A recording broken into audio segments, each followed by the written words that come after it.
আসসালামু আলাইকুম রহমতুল্লাহ। আজকে শুক্রবার দিবাগত রাত্রে পবিত্র শবে মেয়ারাজ। শবে মেয়ারাজ কিভাবে হয়েছে?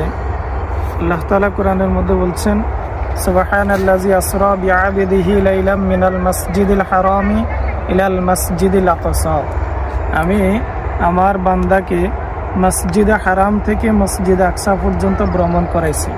সেখান থেকে প্রথম আসমান, দ্বিতীয় আসমান, তৃতীয় আসমান, চতুর্থ আসমান, পঞ্চম আসমান, ষষ্ঠ আসমান, সপ্তম আসমান, এরপরে আরশ আজিম, লাউহে মাহফুজ পর্যন্ত আল্লাহ তাআলার কাছ পর্যন্ত পৌঁছাইছেন।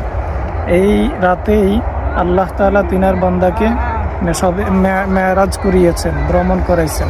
প্রত্যেকটা নবী তার আল্লাহ তাআলার সাথে কথা বলেছেন দূর থেকে, কিন্তু আল্লাহ তাআলা তিনার হাবিব জনাব রাসূলুল্লাহ সাল্লাল্লাহু আলাইহি ওয়াসাল্লামকে সশরীরে তিনার কাছে আল্লাহ তাআলার কাছে নিয়ে গেছেন। তিনার সাথে কথোপকথন হয়েছেন, কথা বলেছেন। আল্লাহ তাআলা আমাদেরকে এই রাত্রের মধ্যে, অনেকেই মনে করে নামাজ বেশি পড়তে হবে, নফল নির্দিষ্ট নফল নামাজ আছে, এই রাত্রের পরে রোজা আছে। আসলে শবে মেয়ারাজে কোনো রোজা নাই, কোনো নির্দিষ্ট নফল নামাজ নাই, রোজা নাই।